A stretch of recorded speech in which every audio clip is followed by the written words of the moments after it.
بسم اللہ الرحمن الرحیم۔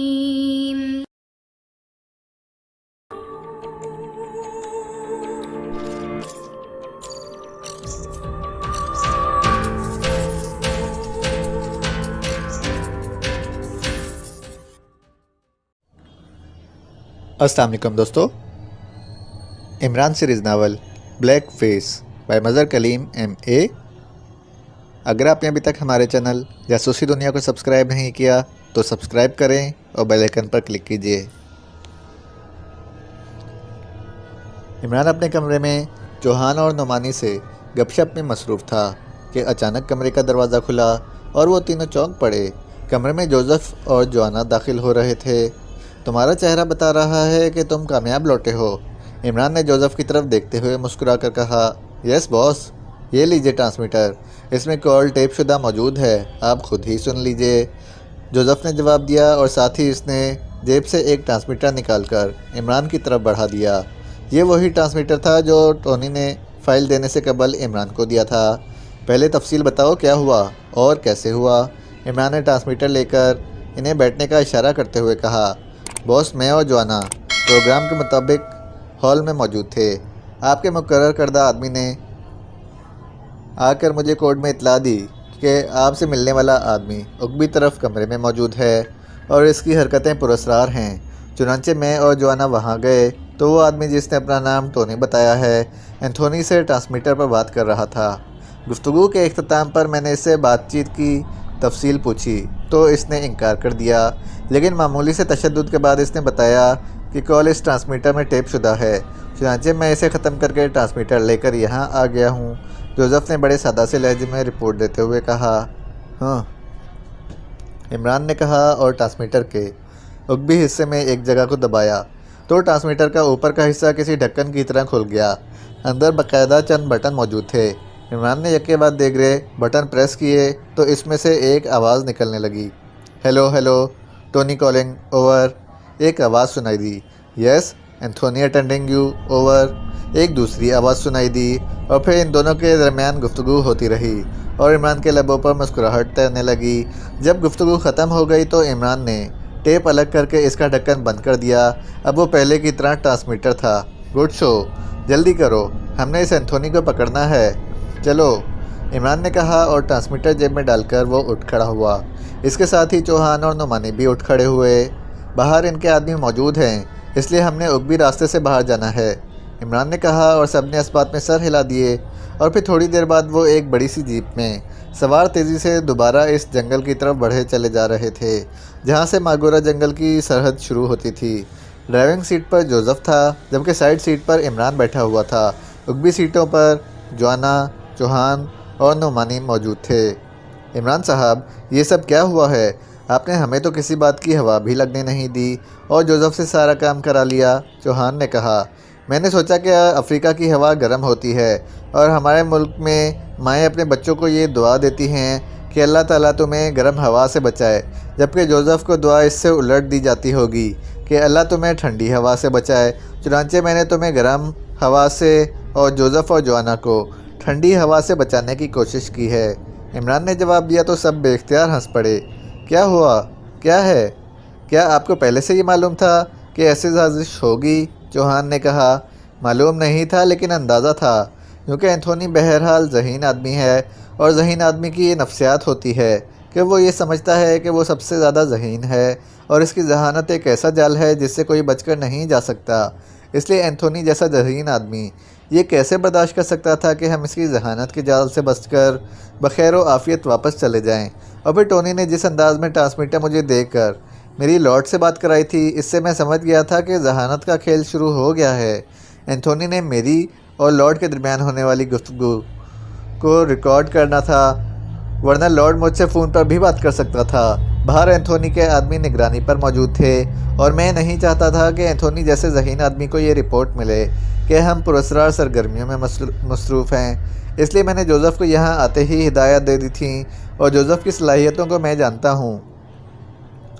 خاص طور پر افریقہ میں آ کر تو جوزف کی ساری معلومات اور نامعلوم حصے اس طرح جاگ اٹھتی ہیں کہ مجھے بھی اس کی صلاحیتوں سے خوف آنے لگتا ہے، اس لیے مجھے یقین تھا کہ جوزف حالات کو صحیح انداز میں کنٹرول کر لے گا اور نگرانی کرنے والوں کو معلوم بھی نہ ہو سکے گا، وہ ہماری نگرانی ہی کرتے رہ جائیں گے۔ یہاں گوش کے 2 آدمیوں کو میں نے ان نگرانی کرنے والوں کی نگرانی کا کام بھی سونپ رکھا تھا اور انہیں مقامی قبائلی کورٹ میں جوزف کو رپورٹ دینے کا کہا گیا تھا۔ اس طرح کسی کو علم ہی نہ ہو سکا اور بالا سارا کام بھی ہو گیا۔ عمران نے جواب دیا، ماسٹر، یہ جوزف تو آپ سے بھی بڑا سیکریٹ ایجنٹ ہے۔ اس نے جس طرح باتیں کی ہیں اور جس پراسرار انداز میں ساری کارروائی کی ہے، میں تو ابھی تک حیران ہوں۔ جوانا نے کہا تو عمران بے اختیار ہنس پڑا۔ اسی لیے تو کہہ رہا ہوں کہ افریقہ پہنچ کر مجھے جوزف سے خود خوف آنے لگ جاتا ہے، عمران نے جواب دیا اور سب بے اختیار ہنس پڑے۔ تو آپ نے یہ سارا چکر بالا اس لیے چلایا کہ آپ اینتھونی تک کوئی مشکوک بات نہ پہنچنے دینا چاہتے تھے، نعمانی نے کہا۔ ہاں، یہ ضروری تھا، ورنہ وہ واقعی باہر نہ آتا، اور جب تک وہ باہر نہ آتا ہم اندر داخل نہ ہو سکتے تھے۔ تو کیا آپ کو یقین تھا کہ اینتھونی باہر آئے گا؟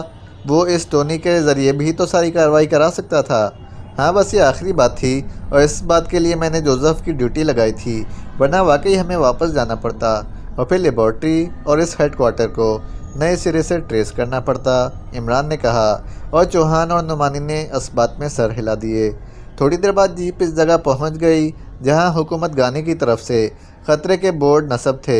جوزف، جیپ کو کچھ دور لے جا کر چھپا دو، عمران نے جوزف سے مخاطب ہو کر کہا۔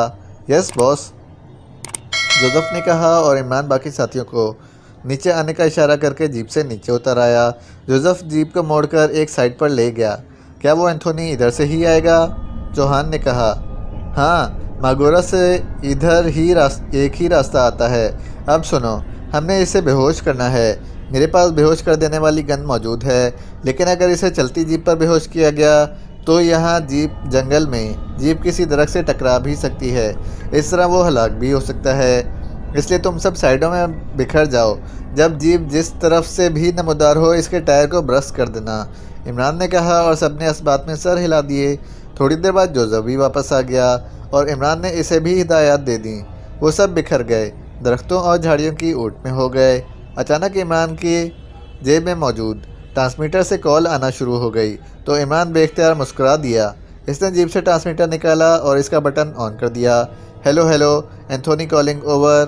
اینتھونی کی آواز سنائی دی۔ Yes boss, Tony attending you, over, Imran نے کہا۔ تم کہاں ہو اس وقت؟ اوور، اینتھونی نے پوچھا۔ ٹاکس لینڈ ہوٹل میں باس آپ کا انتظار کر رہا ہوں، اوور، عمران نے جواب دیا۔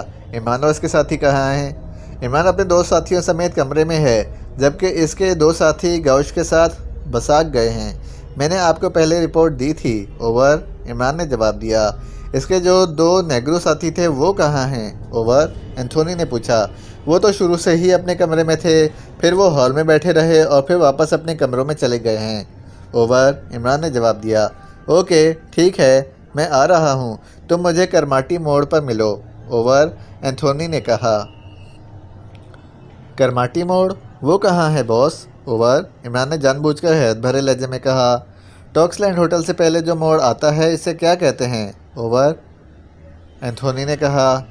لاگوٹی موڑ باس، اوور، عمران نے جواب دیا۔ او ہاں، ٹھیک ہے، وہیں، اوور، اینتھونی نے اس بار انتہائی اطمینان بھرے لہجے میں کہا۔ یس باس، اوور، عمران نے کہا، اور دوسری طرف سے اوور اینڈ آل کہہ کر رابطہ ختم کر دیا گیا تو عمران نے ایک طویل سانس لیتے ہوئے ٹرانسمیٹر آف کر دیا۔ وہ سمجھ گیا تھا کہ اینتھونی اسے ان ساری باتوں سے باقاعدہ چیک کرنا چاہتا تھا، اس لیے اس نے بڑی طویل جرح کی تھی۔ وہ اطمینان کرنا چاہتا تھا کہ اس دوران کہیں ٹونی مشکوک ہو کر عمران اور اس کے ساتھیوں کے قبضے میں تو نہیں آ گیا۔ اگر عمران ٹونی اور اس کے درمیان ہونے والی ٹیپ نہ سن چکا ہوتا تو لامحالہ وہ اینتھونی کو اس طرح مطمئن نہ کر سکتا تھا جس طرح اب اس نے کر دیا تھا۔ اس نے ٹرانسمیٹر کو جیب میں ڈال لیا۔ اسی لمحے چوہان قریب ہی درخت کی اوٹ سے نکل کر عمران کے قریب آ گیا۔ عمران صاحب، کیا یہ اینتھونی ابھی تک ہیڈ کوارٹر سے نہیں نکلا ہوگا جو اس نے کال کی ہے؟ چوہان نے کہا۔ نہیں، وہ قریب ہی ہے، دراصل وہ ماگورا جنگل سے نکلنے سے پہلے چیکنگ کر لینا چاہتا تھا، عمران نے جواب دیا، اور چوہان نے اس بات میں سر ہلا دیا۔ تقریباً آدھے گھنٹے بعد انہیں دور درختوں سے ایک بڑی سی جیپ تیزی سے دوڑتی ہوئی اس طرف آتی دکھائی دی۔ وہ سب چوکنا ہو گئے۔ جیپ کا رخ اس طرف تھا جدھر نعمانی اور جوانا تھے۔ ابھی جیپ قریب پہنچی ہی تھی کہ اچانک ایک پٹاخہ سا چلا اور اس کے ساتھ ہی جیپ لڑکھڑانے لگی، لیکن پھر اسے روک لیا گیا۔ لیکن جیپ رک جانے کے باوجود کچھ دیر تک کوئی آدمی باہر نہ آیا۔ یہ بند جیپ تھی اور باقاعدہ اسے بلٹ پروف انداز میں بنایا گیا تھا۔ لیکن کچھ دیر بعد جیپ کا دروازہ کھلا اور ایک نوجوان اچھل کر باہر آیا۔ اس کے ہاتھ میں مشین گن تھی اور وہ بے حد چوکنا دکھائی دے رہا تھا۔ اس نے بڑے ماہرانہ انداز میں ادھر ادھر دیکھا اور پھر اس نے جیپ کا راؤنڈ اس انداز میں لیا جیسے وہ اچانک کسی طرف سے ہونے والے حملے سے بچنا چاہتا ہو۔ عمران اور اس کے ساتھی خاموشی سے کھڑے اسے یہ سب کچھ کرتے دیکھتے رہے۔ جب نیچے اترنے والے آدمی کو اطمینان ہو گیا کہ ارد گرد کوئی دشمن نہیں ہے تو اس کے انداز میں بھی اطمینان کے تاثرات ابھر آئے۔ اس نے جیپ کا دروازہ کھول کر گن اندر رکھی اور پھر مڑ کر واپس اس ٹائر کی طرف آیا جو برسٹ ہو چکا تھا کہ عمران نے جیب سے بے ہوش کر دینے والی گیس کا پستل نکالا اور اس کا رخ اس آدمی کی طرف کر کے اس نے ٹریگر دبا دیا۔ یہ آدمی جھک کر ٹائر کو چیک کر رہا تھا کہ پستل سے نکلنے والا کیپسول اس کے قریب جا گرا اور دوسرے لمحے وہ آدمی تیزی سے جھکا، لیکن اس کے ساتھ ہی وہ پشت کے بل دھڑام سے گرا اور دوسرے لمحے حرکت کرنے کے بعد ساکت ہو گیا۔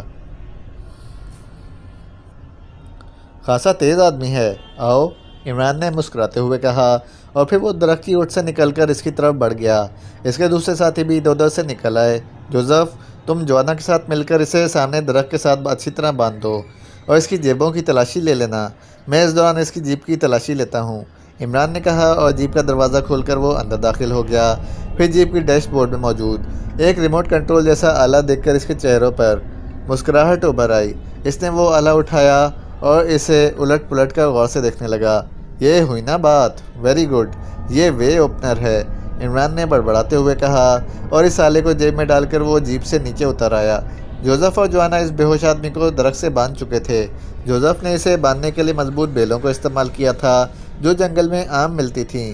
عمران نے جیب میں سے ایک چھوٹی سی شیشی نکالی اور اس کا ڈھکن کھول کر اس نے اس کا دہانہ اس آدمی کی ناک سے لگا دیا۔ چند لمحوں بعد اس نے شیشی ہٹائی اور اس کا ڈھکن بند کر کے شیشی اس نے جیب میں ڈال لی۔ تھوڑی دیر بعد اس آدمی کے جسم میں حرکت کے تاثرات نمودار ہونے لگے اور پھر اس کی آنکھیں کھل گئیں۔ تم واقعی ذہین ہو اینتھونی، عمران نے مسکراتے ہوئے اس آدمی سے کہا تو اس آدمی کے جسم کو جھٹکا لگا اور اس کا چہرہ تیزی سے بگڑتا چلا گیا۔ یہ کیا ہے؟ کون ہو تم؟ یہ اینتھونی نے بوکھلائے ہوئے لہجے میں کہا۔ میرا نام علی عمران ہے اور یہ میرے ساتھی ہیں۔ علی عمران، مگر تم نے تو وعدہ کیا تھا کہ تم واپس چلے جاؤ گے۔ پھر؟ اینتھونی نے ہونٹ چباتے ہوئے کہا۔ ہاں، لیکن تم نے ٹونی کے ساتھ مل کر جوزو کے موڑ میں جو کارروائی کی ہے اس کا حساب برابر کیے بغیر میں واپس کیسے جا سکتا ہوں؟ کارروائی؟ کیسی کارروائی؟ میں نے تو کوئی کارروائی نہیں کی۔ لارڈ نے تو فائل تمہیں بھجوا دی تھی اور تم نے حلف دیا تھا کہ تم ہمارے خلاف کوئی کارروائی نہیں کرو گے۔ میرے پاس وہ ٹرانسمیٹر موجود ہے جس کے ذریعے تمہاری اور ٹونی کی گفتگو ہوئی اور اس ٹرانسمیٹر میں یہ پوری کال ٹیپ ہے۔ مسٹر اینتھونی، تم نے ابھی جو کال ٹونی کو کی تھی وہ میں نے ہی اٹینڈ کی تھی۔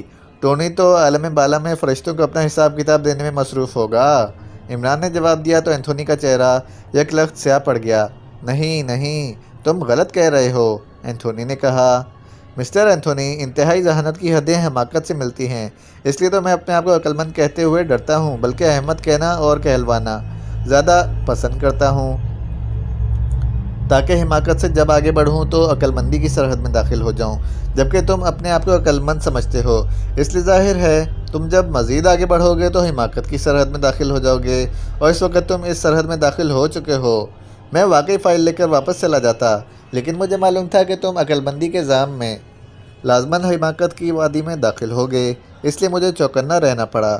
اب تمہارا وے اوپنر میری جیب میں ہے اور میں آسانی سے اس کی مدد سے ماگورا وے کھول کر ہیڈ کوارٹر میں داخل ہو جاؤں گا، اور پھر لارڈ کو جب میں یہ ٹیپ سناؤں گا تو لارڈ کو بھی یقین آ جائے گا کہ میں نے اپنے حلف کی خلاف ورزی نہیں کی۔ عمران نے منہ بناتے ہوئے کہا۔ سنو، تم واپس چلے جاؤ ورنہ ہیڈ کوارٹر میں داخل ہوتے ہی ہلاک ہو جاؤ گے، اینتھونی نے کہا۔ میری فکر مت کرو، ہم تو بڑے طویل عرصے سے یہ موت کا کھیل کھیلتے آ رہے ہیں، لیکن تمہارا کھیل ختم ہو گیا ہے، عمران نے کہا اور جیب سے ریوالور نکال لیا۔